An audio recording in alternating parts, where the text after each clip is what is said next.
എല്ലാവർക്കും നമസ്കാരം. ഇന്നത്തെ ക്ലാസ്സിലേക്ക് സ്വാഗതം. നമ്മൾ പുല്ലിംഗം, സ്ത്രീലിംഗം ഇവയെക്കുറിച്ച് പഠിച്ചു. ഇനി നപുംസകലിംഗം. സാധാരണ നമ്മൾ സ്ത്രീയോ പുരുഷനോ അല്ലാത്ത ജീവനില്ലാത്ത വസ്തുക്കളെയാണ് ലിംഗത്തിൽ പെടുത്തുന്നത്. എന്നാൽ സംസ്കൃതത്തിൽ അങ്ങനെയല്ല. സംസ്കൃതത്തിൽ ജീവനില്ലാത്ത വസ്തുക്കളിലും സ്ത്രീലിംഗ പുല്ലിംഗ ഭേദങ്ങൾ ഉണ്ട്. അപ്പോൾ അതുകൊണ്ട് ഏതാണ് നപുംസകലിംഗം എന്ന് പ്രത്യേകമായി എടുത്തു പറയാൻ സാധ്യമല്ല. അത് നമ്മൾ പാഠം പഠിക്കുന്നതിലൂടെ, ആ ഭാഷയെ പരിചയപ്പെടുത്തുന്നതിലൂടെ മാത്രമേ നമുക്കത് മനസ്സിലാവുകയുള്ളൂ. എന്തായാലും നപുംസകലിംഗത്തെ എങ്ങനെ തിരിച്ചറിയാം? ഏകദേശം ഒന്നും ഒരു സാമാന്യ നിയമം പറയാൻ പറ്റില്ല. ഇപ്പോൾ പുല്ലിംഗം വിസർഗം കൊണ്ട് തിരിച്ചറിയാം എന്ന് പറഞ്ഞെങ്കിലും വിസർഗം ഇല്ലാത്ത പുല്ലിംഗവും ഉണ്ട് എന്ന് പറഞ്ഞു. ഇതേപോലെ തന്നെയാണ് നപുംസകലിംഗത്തിന് സാമാന്യമായി, പൊതുവെ നമ്മൾ ഏകദേശം എന്ന് പറയാം. അത് കാണുമ്പോൾ മനസ്സിലാകുന്നത് ഇങ്ങനെയാണ്. ഇപ്പോൾ തത്, ദാറ്റ്, അത്. ഇപ്പോൾ പുസ്തകം, വനം, ഫലം ഇങ്ങനെ വരുന്നതാണ് പൊതുവെ നപുംസകലിംഗമായിട്ട് വരുന്നത്. പക്ഷേ അവിടെയും വ്യത്യാസമുണ്ട്. അതാണ് ജന്മ എന്ന വാക്ക് നപുംസകലിംഗമാണ്, പക്ഷെ അവിടെ ജന്മം എന്ന് പറയുന്നില്ല. അപ്പോൾ അതാണ് പറഞ്ഞത്, നമുക്ക് ആ ഒരു കാലക്രമേണ മാത്രമേ ഈ ഒരു ലിംഗങ്ങളുടെ വ്യത്യാസം അല്ലെങ്കിൽ ഏത് ലിംഗത്തിലാണ് എന്നൊക്കെ മനസ്സിലാവുകയുള്ളൂ. എന്നാൽ ഇതാണൊരു സാധാരണ രീതിയിൽ നമുക്ക് വിസർഗം വന്നാൽ പുല്ലിംഗം, ദീർഘം വന്നാൽ സ്ത്രീലിംഗം, എന്ന് വന്നാൽ അത് നപുംസകലിംഗമായിരിക്കും. അപ്പോൾ ഇവിടെ തത്ത് പുസ്തകം, ഇനി അതിൻ്റെ ബഹുവചനം താനി പുസ്തകാനി. തത്ത് വനം, താനി വനാനി. തത് ഫലം, താനി ഫലാനി. തത് ജന്മ, താനി ജന്മാനി. ഇവിടെ ഒരു കൗതുകം തോന്നുന്ന ഒരു കാര്യമാണ്, വൃക്ഷങ്ങളുടെ പേരും അതിൻ്റെ ഫലത്തിൻ്റെ പേരും ഒറ്റ നോട്ടത്തിൽ ഒന്ന് തന്നെയാണ്. വ്യത്യാസം ഇത്രയേ ഉള്ളൂ. വൃക്ഷങ്ങളുടെ പേരുകൾ പറയുമ്പോൾ അത് പുല്ലിംഗത്തിലും അതിൻ്റെ ഫലം അത് നപുംസകലിംഗത്തിലും ആയിരിക്കും. അതാണ് ഇവിടെ അനാനസഹ, ആ കൈത ചെടി, അതിൻ്റെ ഫലം അനാനസം. ആമ്രഹ, മാവ്, ആമ്രം മാങ്ങ. പനസഹ, പ്ലാവ്, പനസം ചക്ക. ഇത് നമുക്ക് എളുപ്പമാണ്. ഇത്തരത്തിൽ ഏതെങ്കിലും ഒന്ന് പഠിച്ചാൽ മതി. ഒന്നുകിൽ വൃക്ഷത്തിൻ്റെ പേര് അല്ലെങ്കിൽ അതിൻ്റെ ഫലത്തിൻ്റെ പേര് അറിഞ്ഞാൽ ഇങ്ങനെ നമുക്ക് പ്രയോഗിക്കാൻ സാധിക്കും. വൃക്ഷങ്ങളുടെ പേര് പുല്ലിംഗവും ആ ഫലത്തിൻ്റെ പേര് നപുംസകലിംഗത്തിലും ആയിരിക്കും. നമ്മൾ വാക്കുകളും കുറച്ച് കാര്യങ്ങൾ പഠിച്ചു വരുന്നേ ഉള്ളൂ. എന്നാലും കൂടുതൽ നമ്മൾ ഭാഷയൊക്കെ പഠിക്കുമ്പോൾ, നമ്മൾ സ്കൂളിലൊക്കെ പഠിച്ചത് കഥ പഠിച്ച്, കവിതകൾ പഠിച്ച് അങ്ങനെയൊക്കെയാണല്ലോ. അപ്പോൾ അതുകൊണ്ടാണ് ഞാൻ ഈ ഒരു രീതിയിൽ തന്നെ എടുക്കാം എന്ന് വിചാരിക്കുന്നത്. അപ്പോൾ ഇവിടെ ഒരു കഥയാണ്. കുക്കുടി, ഒരു കോഴി, തൻ്റെ, ശാപകാൻ കോഴിക്കുഞ്ഞുങ്ങളെ, പക്ഷയോഹോ, പക്ഷം ചിറക്, ചിറകിൻ്റെ അധഹ അടിയിൽ, പാലയന്തി അങ്ങനെ പരിപാലിച്ചുകൊണ്ട്, സുഖേന വസതി അങ്ങനെ സുഖമായി ജീവിച്ചു വരുന്നു. ശാപകാഹ കോഴിക്കുഞ്ഞുങ്ങൾ, മാതരം അമ്മയെ, അനുസരിച്ച്, പരിതഹ അങ്ങനെ ചുറ്റിലുമൊക്കെ ആയിട്ട് അമ്മക്കോഴി എവിടെ പോകുന്നു അതിൻ്റെ ചുറ്റിലും അങ്ങനെ സഞ്ചരന്തി ആ കൂടെ അമ്മയുടെ കൂടെ അങ്ങനെ നടക്കുന്നു. പരന്തു പക്ഷേ ചപലഹ ശാബകഹ ഒരു കുസൃതി ആയ കോഴിക്കുഞ്ഞെന്നോ അല്ലെങ്കിൽ എനിക്ക് എൻ്റെ കാര്യങ്ങൾ ചെയ്യാൻ പറ്റും എന്ന് ചിന്തിച്ച ഒരു കോഴിക്കുഞ്ഞ് ദൂരം ഗച്ഛതി. ഇതൊക്കെ കേൾക്കുമ്പോൾ തന്നെ മനസ്സിലാകുന്നുണ്ട്, കുറച്ച് ദൂരെ മാറിപ്പോയി. തം ആ ശാബകം ആ കോഴിക്കുഞ്ഞിനെ ശേനഹ ഒരു കഴുകൻ കണ്ട് ശേനഹ ഗൃഹ്ണാതി അങ്ങനെ പിടിച്ചു. അപ്പോൾ ശാബകഹ വിലപതി കോഴിക്കുഞ്ഞ് കരഞ്ഞുകൊണ്ടിരുന്നു. തത് ദൃഷ്ട്വാ ഇത് കണ്ടിട്ട് ശുനകഹ നായ ഭഷതി കുരച്ചുകൊണ്ടിരുന്നു. ചകിതസ്യ ശേനസ്യ ചകിതനായ ആ കഴുകൻ്റെ ഹസ്താത് കയ്യിൽ നിന്ന് ശാബകഹ ഭൂമൗ പതതി. പറയേണ്ട ആവശ്യമില്ലല്ലോ, അർത്ഥം മനസ്സിലാകും. ശാബകഹ മാതൃസമീപം അമ്മയുടെ അടുത്ത് പ്രത്യാഗച്ഛതി തിരിച്ചു വരുന്നു. ഇവിടെ നമ്മൾ വർത്തമാനകാലം മാത്രമേ പഠിച്ചിട്ടുള്ളൂ, പ്രസൻറ്റ് ടെൻസ്. അതുകൊണ്ടാണ് എല്ലാം അങ്ങനെ പറയുന്നത്. ഇനി കാലക്രമേണ നമ്മൾ പാസ്റ്റ് ടെൻസും ഫ്യൂച്ചർ ടെൻസും ഒക്കെ പഠിക്കും. അപ്പോൾ നമുക്ക് ഇതിൻ്റെ അർത്ഥം അതിൻ്റേതായ രീതിയിൽ തന്നെ വരും. അപ്പോൾ ഇപ്പോൾ നമ്മൾ വർത്തമാനകാലം പഠിച്ചത് കൊണ്ടാണ് വരുന്നു എന്ന അർത്ഥത്തിൽ. ശരിക്കും പറയുമ്പോൾ വന്നു എന്നാണ് പറയേണ്ടത്. പക്ഷേ ഇവിടെ വർത്തമാനകാലം മാത്രം പഠിച്ചത് കൊണ്ടാണ് പ്രത്യാഗച്ഛതി എന്ന് തന്നെ പറയുന്നത്.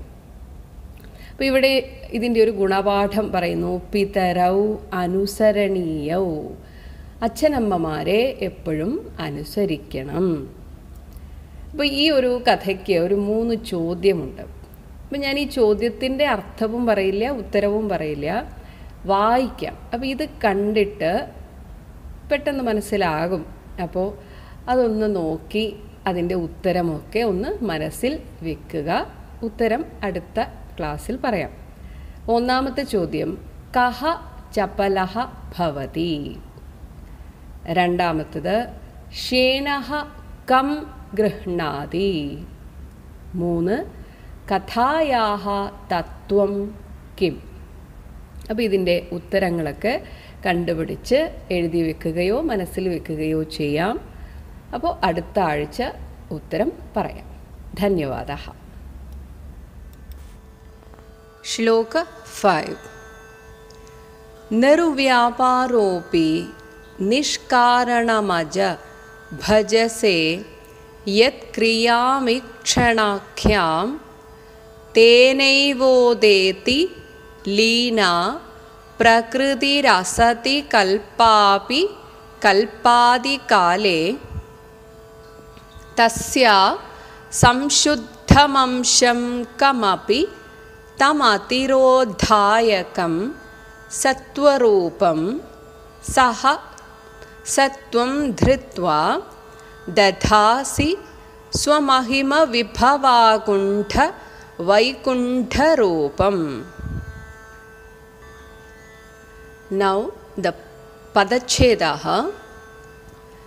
निर्व्यापारः अपि निर्व्यापारोपि निष्कारणम् अज निष्कारणमज भजसे यत् क्रियाम् ईक्षणा आख्याम् ईक्षण आख्याम् यत् क्रियाम् ईक्षणाख्याम् तेन एव उदेति तेनैवोदेति लीना प्रकृतिः असति कल्पा अपि प्रकृतिरसति कल्पापि कल्पादिकाले तस्य संशुद्धमंशं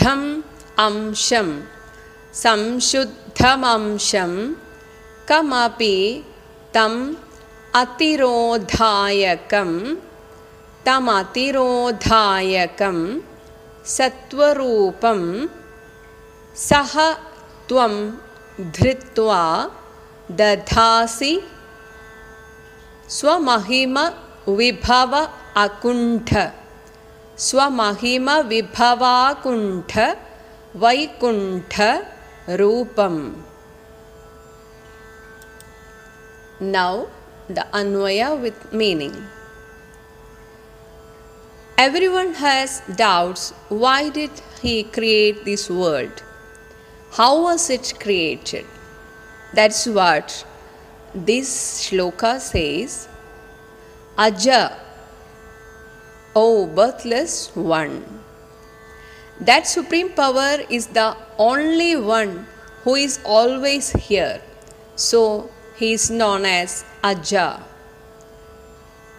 The supreme power is Aja, and he is Niruvyaparaha, though not bound by any activities, api Nishkaranam, without any motive.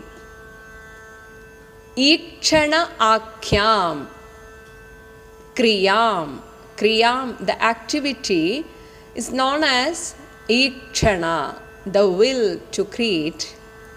Bhajase yata, though do resort to that. Tena eva, because of that only. Asati kalpa api, as if non-existent. Lena prakriti, the latent prakriti. Kalpa adi kale, in the beginning of a new cycle of creation. Udeti, came to manifest. Swamahima vibhava akuntha, if he incarnate to this world a majestic form which does not obstruct thy glories. He Vaikuntha, O Lord of Vaikuntha, Sahatvam, that you, Tasyaha, of that Prakriti, Atirodhayagam, which does not obstruct, Samshuddham Sattvarupam, and absolutely pure of the sattvic form. Amsham, that Amsha means that form. Dhritva, did take. Rupam dathasi, and assume a Sakala form. O birthless Lord, even though you are not bound by any activities and you are without any motive, you do resort to that activity known as Ikshana, the will to create. Because of that only, the Prakriti manifests itself. Prakriti, which is latent in you, as if non-existent in the beginning of a new cycle of creation. Then, from the pure sattvic portion of Prakriti, Maya, which does not in any way obstruct his Brahmic glory, O Lord of Vaikuntha, you manifest yourself in full glory with a divine form. Nirvyaparopi nishkaranamaja bhajase yatkriyameekshanakhya tenaivodeti lina prakritirasati kalpapi kalpadikale tasya samshuddhamamsham kamapi tamatirodhayagam sattvarupam Satvam dhritva dadhasi swamahima vibhava kuntha vaikuntha rupam.